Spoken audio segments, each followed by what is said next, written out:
أعوذ بالله السميع العليم من الشيطان اللعين الرجيم بسم الله الرحمن الرحيم إن الحمد لله نحمده ونستعينه ونستغفره ونعوذ بالله من شرور أنفسنا وسيئات أعمالنا من يهده الله فلا مضل له ومن يضلل فلا هادي له وأشهد أن لا إله إلا الله وحده لا شريك له في ذاته وفي ملكه وأشهد أن عظيمنا وسيدنا وحبيب قلوبنا ومولانا محمد صلى الله عليه وسلم وعلى آله وصحبه ومن دعا بدعوته وسن بسنته من علماء العاملين وسائر الأهل الإيمان الذين يستمعون القول ويتبعون أحسن. أما بعد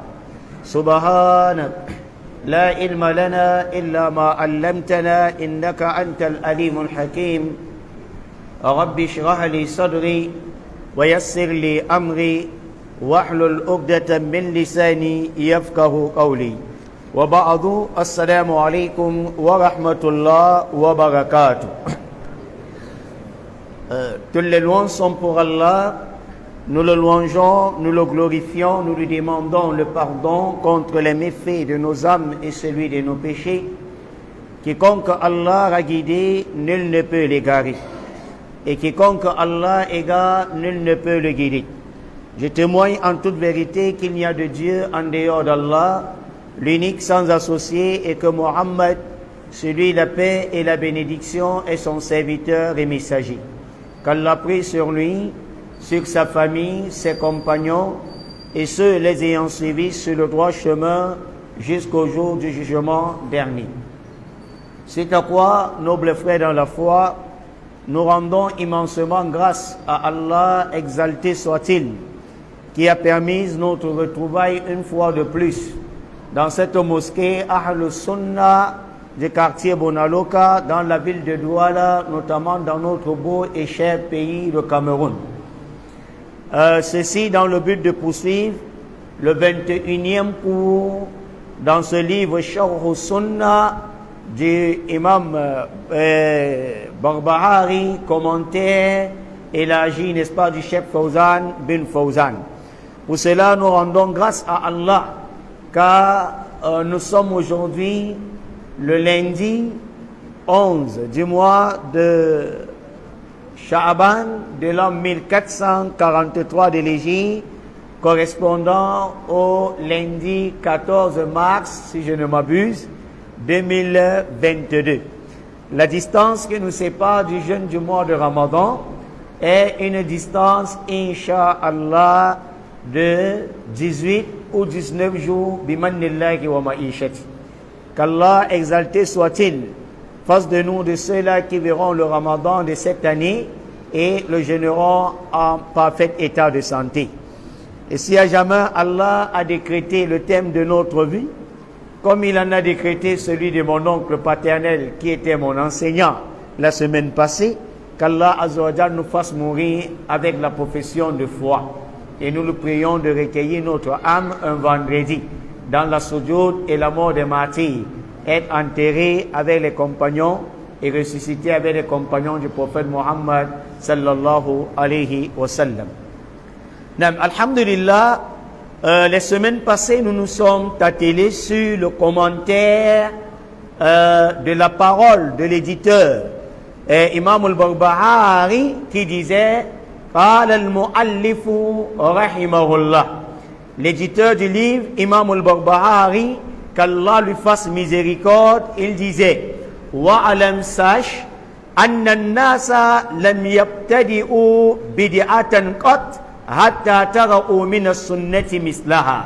Il dit sache أَنَّ النَّاسَ, qu'en vérité les hommes لَمْ يَبْتَدِئُوا بِدِعَةً قَطْ, ils n'introduiront à jamais une innovation حَتَّى تَرَؤُوا, jusqu'à ce qu'ils délaissent min al-sunnati, de la sunna, mislaha, l'équivalent de cela.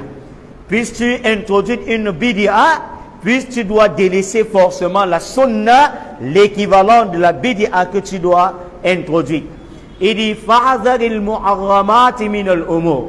Pour cela donc prenez garde min al-muharramat min al-umur, des choses n'est-ce pas nouvelles. Fa inna kulla muhdathatin bid'atun, car toute nouveauté n'est qu'innovation. Wa kulla bid'atin dalalatun, et il dit toute innovation n'est qu'égarement. Wa dalalatu, et ainsi l'égarement. Wa ahluha, ses partisans ou encore ses adeptes, finnar, sont en enfer. Qu'Allah exalté soit-il nous en préserve. Alors c'est sur cette parole qu'on s'était arrêté, et notamment sur le commentaire du chef Fawzan bin Fawzan qui disait, car lui il nous a dit qu'en réalité il y a beaucoup de personnes qui pensent qu'il y a des bid'atul hasana, les bonnes bid'a, wa bid'atul sayyi'a, il y a également les mauvaises bid'a, wa bid'atul mubahatin, et qu'il y a également des bid'a permises. Alors, le chef Fawzan était en train de nous dire, sachons que li anna bid'a fid din kullaha dalalatun. Sachons que quand on parle de l'innovation, on parle ici de l'innovation dans la religion. L'innovation qui touche l'ossature, c'est-à-dire la législation d'Allah et son messager. Alors, quand c'est une innovation touchant la législation islamique dans la religion, kulluha, il dit toute innovation en matière religieuse, dalalatun, n'est qu'égarement. Binassi Rasulillah sallallahu alayhi wa sallam. Ici, selon le test même, le test, c'est-à-dire, cela est textuel. Selon le test, c'est-à-dire les propos du prophète Muhammad sallallahu alayhi wa sallam, il dit, que dit Muhammad alayhi salatu wa sallam, il dit, fa inna kulla muhdathatin bid'atun. Nous voyons, il y a ici la tawhid, c'est-à-dire la confirmation. Il dit, fa inna, il dit, certes, kulla muhdathatin, toute nouveauté, toute invention, bid'atun, n'est qu'innovation. Wa kulla bid'atin dalalatun. Et il dit, sache que toute innovation n'est qu'égarement. Et voilà pourquoi le cheikh il dit, wa azunnuhum. Je pense que eux, c'est-à-dire c'est ahlul bid'a qui ont scindé la bid'a en trois, bid'atul hasana, wa bid'atul sayyi'a, wa bid'atul mubaha. Il dit, wa azunnuhum, je pense que eux là, ad'alul bid'a al-lugawi, wa sammu'a bid'an hasanatan. Il dit, il pense que ad'alu bid'atul lugawi, ils ont introduit plutôt la bid'a dans le sens linguistique du terme. J'espère que vous avez bien suivi.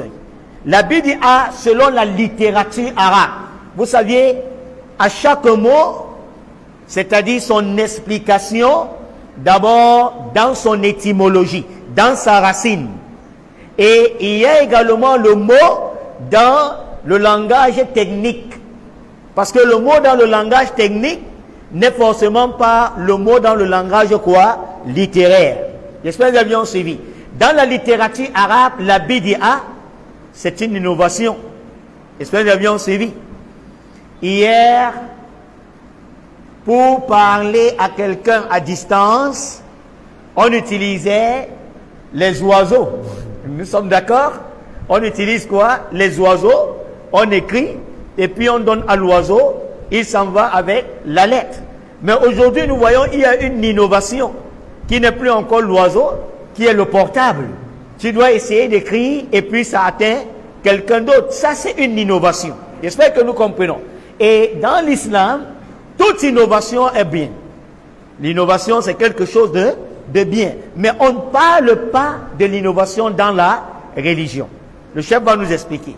Il dit, ils ont pris donc l'innovation dans le sens littéraire, qui est une innovation. La bid'a dans le sens littéraire, wasammuha. Et ils ont donc nommé cette bid'a bid'an hasanatan, que c'est une bonne bid'a. Il dit wal bid'u lughawiyatun mubahatun. Alors sachons que la bid'a dans le sens linguistique ou bien dans le sens littéraire selon la langue arabe, mubahatun c'est quelque chose de permis, inventer quelque chose, apporter quelque chose de nouveau, faire quelque chose que hier il n'y en avait pas, comme les télévisions, comme le train, comme l'avion. Hier il n'y en avait pas. Ça, ce sont des bid'a. J'espère que vous avez suivi. Ça, c'est quelque chose de bien. Il dit mislul bina'ul madaris. Quels sont donc les bid'a qui sont bien? Il dit à l'exemple al-bina'i madaris, la construction des écoles. Hier, il n'y avait pas des écoles. À l'époque du prophète Mohammed sallallahu alayhi wa sallam, l'école c'était la mosquée. J'espère que vous avez suivi. Et ce n'était même pas, bien que ce soit dans la mosquée, ce n'était pas réparti en classes. J'espère que vous avez suivi. En niveau également. Premier niveau, deuxième niveau. Et classe numéro 1, classe numéro 2. Il dit non. Ici, c'est quoi? Une bid'a également. Al-bina al-madaris. Wal-bina'i arbatati li-talabati al-ilm. Et il dit également la construction arbitati des facultés li-talab al-ilmi pour la recherche de la connaissance. Ça fait partie des bonnes innovations et des innovations permises. Il dit wal mislu nokati masahif. Et à l'exemple également de placer les points sur les lettres, n'est-ce pas, arabes. Puisque hier, quand on lisait le Coran, il n'y avait pas la fatra, la kasra, la damma. Ça également, ce sont quoi? Des innovations. Wa na'wiha. Et bien d'autres exemples. Il dit sammuha bid'an hasanatan. On l'a appelé quoi? Une bonne bid'a. Wa hazihi laysat bid'an. Mais ceci n'est pas quoi? Une innovation dans le sens littéraire et dans le sens législatif du thème, dans la charia. Ça, on appellera pas ça quoi là? La bid'a selon la charia. Les choses bien suivi. Hazihi tabi'atul lisun. Ceci, ce n'est que une complémentarité pour la sunna. Wa ihya'u lis-sunanin. Et c'est également la révivification de la sunna. J'espère que vous avez suivi. Il dit fa bina'ul madaris. Mais alors sachons que la construction des écoles wa arbitati ainsi que les facultés li talabati al-ilm pour la recherche de la science wa taba'u masahif et l'imprimerie des copies du Coran al-Karim wa naqtuha ainsi que placer les points hazihi kullaha min al-i'anati ala al-ilm. Tout ceci n'est qu'une assistance pour quoi? La science religieuse. Cela vient plutôt aider quoi là? La science religieuse. Fahiya hasanatun. Le cheikh nous dit ici, c'est quelque chose de bien. Elle est bonne, cette innovation. Wahiya sunanun. Et cela fait partie des sunan. Fahum imma a'azu sunanul hasana wa sammuha bid'an. Soit eux, ils ont n'est-ce pas pris les bonnes sunna et eux ils ont appelé ça quoi? Bid'atun hasana. Ils ont appelé une bonne innovation. Wa innama annahum sammu umurul adiya bid'an. Mais cependant, ce que nous devions savoir, wa innama annahum. Il dit en réalité eux là, sammu umurul adiya. Ils ont nommé des choses quotidiennes de la vie bid'an, que c'est une bid'a, c'est une bonne bid'a, c'est une innovation. Non, mais ça, ce sont les choses, n'est-ce pas, du jour au lendemain. Il dit, wahiya la tad'ulu fid din. Tout ceci n'entre pas dans la législation religieuse. J'espère que vous avez bien suivi. C'est une bid'a, mais ça n'entre pas dans la religion. J'espère que vous avez bien suivi. Li anna'a min al-umur dunya. Pourquoi? Parce que ça fait partie des affaires du bas monde. Le train, l'avion. J'espère que vous avez bien suivi. Tout cela font partie des affaires du bas monde. Fala tadkhulu fi din. Cela n'entre pas dans la religion. J'espère que nous avions suivi bien. Donc, une innovation qui est interdite en islam, c'est ce qui touche la religion. l'augmentation dans la religion, ou encore la restriction, ou bien encore le retranchement de quelque chose dans la religion, selon la législation d'Allah et son messager. J'espère que nous avons suivi. C'est ça qui est interdit. Pour mieux comprendre, nous prenons à titre d'exemple l'argent. L'argent, nous avions des billets, non? Des billets de 10 000, des billets de 1000 francs et autres. Maintenant, la fabrication de l'argent, c'est déjà une norme. C'est déjà quoi? Une norme. On ne discute pas là-dessus. J'espère que nous avions suivi. Il y a là où on fabrique quoi? L'argent. Si toi, tu dis, Masha'Allah, tu as déjà les papiers, tu as déjà une imprimerie, et que tu fabriques toi-même l'argent, on doit t'arrêter ou on ne t'arrête pas? On t'arrête parce que tu as fait quoi? Une bidia. J'espère que nous avions suivi. Ici, ça devient quoi? Une bidia. Pourquoi? Parce qu'il y a déjà une norme, et là, tu es déjà maintenant dans la normale. J'espère que nous avions suivi. Ça devient, c'est ça qu'on appelle la bidia. J'espère qu'on comprend un peu bien. Nous avions, tu as ton billet de 10 000 francs. Nous savions qu'il y a, c'est écrit 1 avec 4 zéros. Et mais cependant, les 4 zéros se sont effacés. Il y a seulement 1. Et on sait que c'est le billet de 10 000. Toi, tu prends le bic. Tu écris les 4 zéros effacés. Et maintenant, tu viens pour payer quelque chose. On t'arrête ou on ne t'arrête pas? On t'arrête pourquoi? Parce que tu as fait une BDA. Il y a une norme. Au lieu de t'arrêter à la norme, plutôt tu es venu quoi? Ajouter quelque chose. Ou bien que tu prennes, n'est-ce pas, les 10 000, au lieu, n'est-ce pas, de 10 000 francs, tu retranches cela, tu effaces 1 zéro. Tu as comment? Retranché quelque chose. Et que tu amènes. On t'arrête ou on ne t'arrête pas? On t'arrête. Pourquoi? Parce que la norme est déjà là. Mais toi, maintenant, tu as retranché ou bien augmenté. Là, on te saisit. C'est ça que tu as fait ici, quoi? Une bidia. J'espère que nous avions suivi. C'est ainsi également dans la religion. La prière de Maghrib, c'est 4 et c'est 3 raka'at. Toi, tu dis non. Ici, là, je vais faire plutôt quoi? 4. Il y a déjà une norme qui est 3 raka'at. J'espère qu'on comprend bien ce qu'on appelle la bidia. Déjà, le 4e que tu viens augmenter là, c'est ça qu'on appelle la bidia. Tu as déjà touché quoi? La législation d'Allah et son messager. Ou bien 3 raka'at, tu dis non, toi tu vas plutôt faire quoi? 2 raka'at. J'espère que nous comprenons bien. Au lieu de 2 raka'at, au lieu de 3 raka'at, tu fais 2. Ça veut dire que tu as retranché quoi? Dans la norme. Ça touche la législation. Ici, ça devient quoi là? La bidia. Est-ce que nous comprenons bien? Après la prière, Assalamu alaikum wa rahmatullah. Assalamu alaikum wa rahmatullah. C'est encore à titre d'exemple. On dit astaghfirullah, astaghfirullah, astaghfirullah. Combien de fois? 3 fois. Astaghfirullah. Ça, c'est la norme. C'est déjà quoi? La norme. C'est la législation. Astaghfirullah. Mais maintenant, lui, celui qui fait la norme, c'est Allah. Hein? Et celui qui est chargé de transmettre la norme, Muhammad sallallahu alayhi wa sallam, il sait qu'il y a Sayyidul Istighfar, le chef, le dirigeant de toute imploration de pardon auprès d'Allah.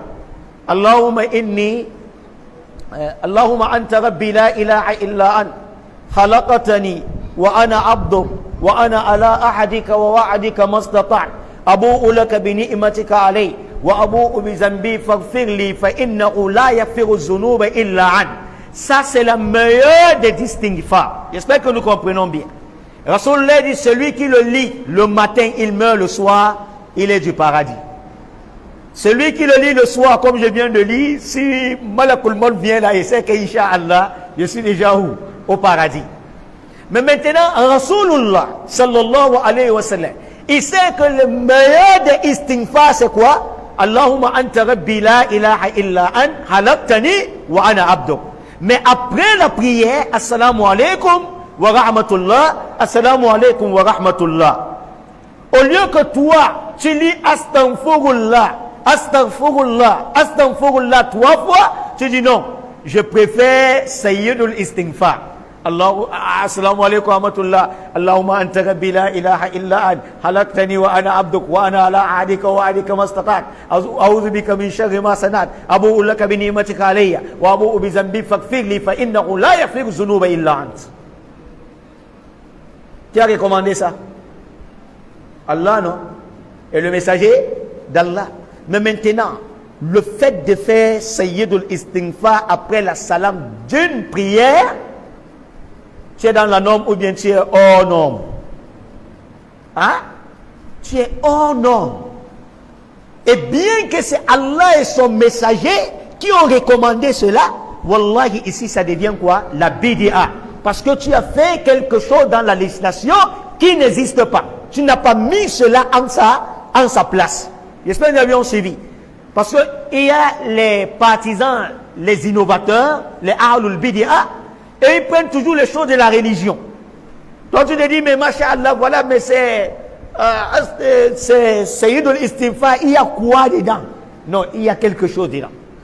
Ne minimise pas, parce que ça ne suit pas quoi les normes.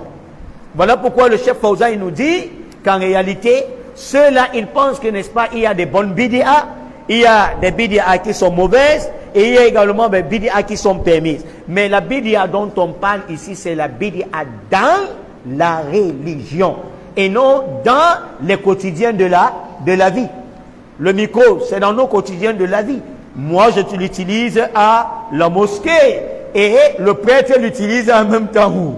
À l'église. Est-ce que si le prêtre fait la salam comme moi, là, puisque ce n'est pas la religion, ici c'est déjà le quotidien de notre vie. Voilà, nous sommes à Facebook et à YouTube.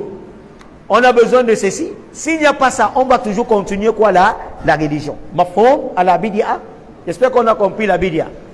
Et il dit selon la parole de l'éditeur Imam al-Barbahari qui dit Wabdalalatu, il dit l'égarement, wa ahaluha, ainsi que tous les adeptes de l'égarement, tous les partisans de l'égarement, finnar, ils seront en enfer. Ils seront où? En enfer, qu'Allah nous en préserve. Il dit cela veut dire kama fi hadith.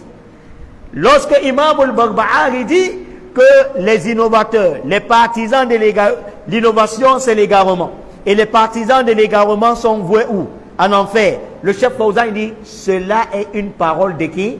Du prophète Mohammed sallallahu alayhi wa sallam. Ça veut dire que Imam al-Barbahari a emprunté plutôt quoi? La parole du prophète Mohammed sallallahu alayhi wa sallam. Et que dit Mohammed alayhi salatu wa sallam? Il dit wa kullu dalalatin finna. Le prophète dit toute innovation mène plutôt au feu de l'enfer.